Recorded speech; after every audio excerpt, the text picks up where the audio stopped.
kepingin melakukan suatu refleksi 25 tahun reformasi. Ya. Jadi ini bukan orasinya Bang Rijal, tapi kita kepingin refleksi lah terhadap reformasi yang sudah berusia 25 tahun. Bapak Ibu sekalian sudah sama-sama tahu ya, demokrasi kita saat ini ya seperti ini. Yang tadinya kita pikir Jokowi jadi presiden karena demokrasi, tapi sekarang demokrasinya jadi apa gitu ya? Kira-kira itulah refleksi ya. Tadi sebagian udah dicerita oleh Bang Rijal yang sangat valid sekali, dan A1 dan saya tahu sekali beliau adalah pelaku ya. Dan kita juga mungkin walaupun aktivis kalau tahu juga ya apa yang sebenarnya terjadi di balik reformasi 98 ini. Oleh karena Indonesia kepingin sekali mengelaborasi dan mengkaitkan membangun network teman-teman alumni perguruan tinggi Indonesia, karena kami yakin intelektual bangsa ini masih ada Bang, ini kan mudah-mudahan masih ada, dan kita memang butuh tokoh panutan seperti Bang Rijal Ramli. Kita butuh orang yang memang mengerti permasalahan bangsa ini, tapi bukan sekedar mengerti, tapi punya gagasan dan punya solusi. Ya, itu yang paling sulit yang kita temukan saat ini. Apalagi saya lihat terakhir-terakhir ini juga Bang Rijal tetap ngeong-ngeong gitu ya. Dan cuman walaupun kita juga nggak ngerti kenapa Bang Rijal nggak pernah ditangkap gitu kan. Rupanya kawannya banyak gitu ya. Dan mungkin nggak berani juga rezim ini menangkap beliau, atau memang perkataannya semua benar gitu loh. Jadi Bapak Ibu sekalian, saya tidak mau berpanjang lebar, tapi kami Forum Alumni Perguruan Tinggi Indonesia ini sejarahnya panjang Bang. Forum API ini sudah kita deklarasi 17 Agustus 2009 ya. Ini memang dulu kita 02 Prabowo ya, tapi setelah ada polarisasi yang luar biasa kita sadar bahwa ini polarisasi udah nggak perlu ya, dan gini udah terlalu kebablasan, dan kita kepingin bangsa ini janganlah terlalu terpolarisasi. Makanya sampai saat ini Bang, Forum Alumni Perguruan Tinggi Indonesia tidak mendukung siapa-siapa Bang. Kita belum mendukung siapa-siapa, tapi kita pasti akan mengawal demokrasi. Makanya ada salah satu program kita Bang. Kita Forum Alumni Perguruan Tinggi Indonesia mau buat demokrasi di Indonesia ini, atau pemilu, kalaupun nanti terjadi pemilu, itu harus jurdil, ya kan? Kalaupun terjadi ya. Nah, oleh karena itu, artinya kalau petani nanam padi, dia pasti rugi, pasti miskin. Makanya petani hanya nanam padi buat makan. Dia nggak mau lagi nanam padi buat jual, uang rugi. Iya kan? Nah sama, nanam jagung juga rugi. Nanam apa lagi? Bawang, rugi. Jadi pemerintah ini pidato Trisakti, pidato pro petani, kerjanya bikin miskin petani. Makanya gue marah banget. Rijal Ramli bukan benci sama Jokowi. Kecil banget Jokowi buat kita benciin. Gue marah sama kebijakannya yang bikin rakyat kita miskin gitu loh. Gue mah sederhana, ada pejabat belain rakyat pasti gue puji-puji. Ada pejabat bikin susah rakyat pasti gue maki-maki, itu aja. Semua di dalam juga ngerti, makanya nggak ada yang berani sama kita. Karena mau bantah-bantahan, gue ada angkanya semua. Lo mau bantah apa sama gue?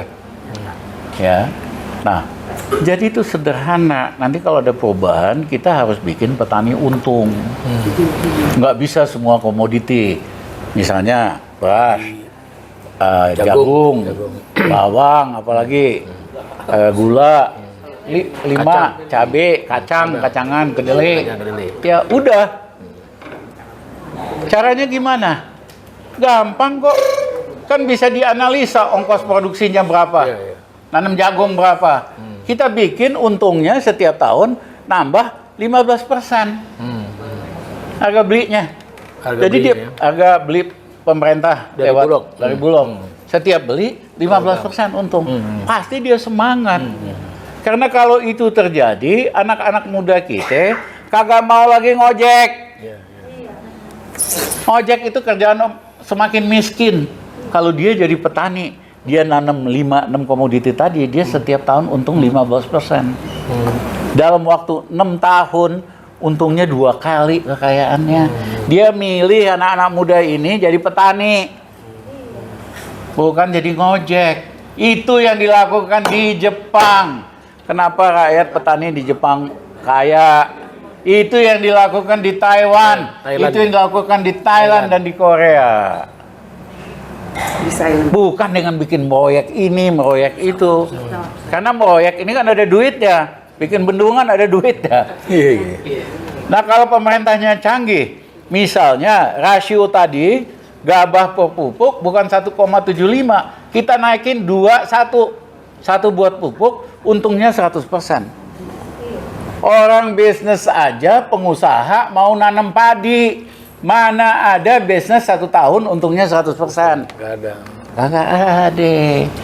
Jadi orang bisnis yang nanam padi, buka sawah di Sulawesi, di Sumatera, mana ada lagi sih kamu untung gitu.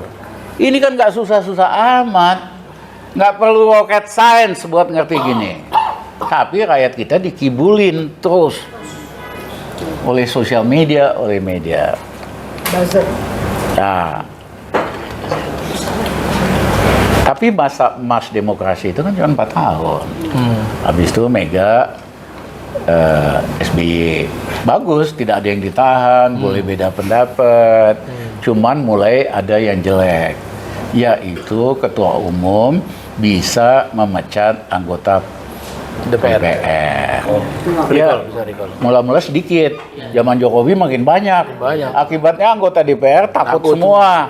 Mereka berubah jadi taman kanak-kanak. Ya, nggak perlu 575 anggota DPR. Cukup 9 orang ketua partai aja. Dikooptasi, dikasih proyek, dikasih kredit. Kalau ada masalah hukum, harusnya Haritanu masuk penjara, nggak bayar pajak. Ya kan, dibebaskan. Ya gitu-gitu aja.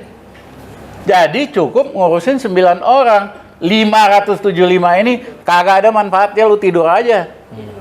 Ngabisin budget doang. Nah, dari 575 itu sepertiganya orang bisnis.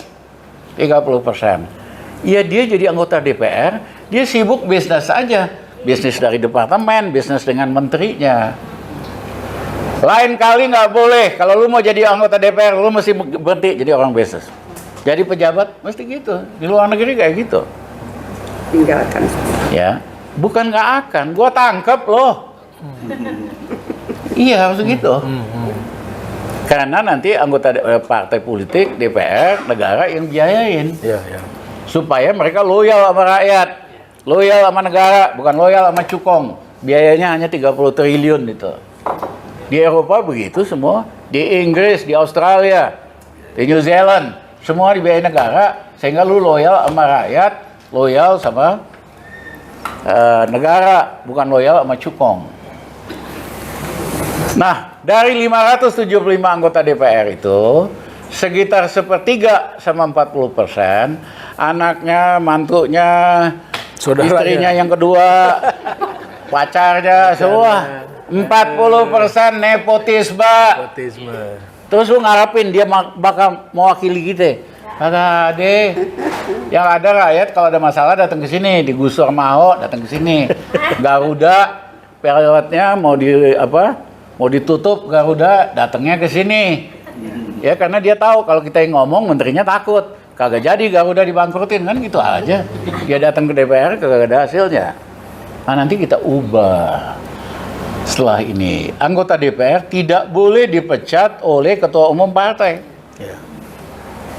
Kecuali dia melakukan tindakan kriminal atau kamu tidak bekerja untuk daerah pemilihan kamu, Bogor. Rakyat di Bogor protes, dia nggak kerja buat kita, baru berhak dipecat. Jadi anggota DPR kita kritis-kritis, galak-galak, mewakili kepentingan rakyat, ngawasin yang kuasa. Itu kan trias politika begitu artinya. Dan tidak ada lagi bos media bisa jadi ketua partai. Enak aja lu, mana ada di seluruh dunia. Lu pilih satu aja. Haritanu, lu mau jadi ketua bos media, silahkan. Tapi lu nggak boleh jadi ketua partai. Termasuk Surya Paloh, lu mesti milih salah satu. Nah, perubahan-perubahan yang kita ingin lakukan ini bukan perubahan kecil, bukan perubahan gradual, bukan perubahan pelan-pelan. Perubahan yang progresif. Masa progresif perubahan dilakukan dengan penggantian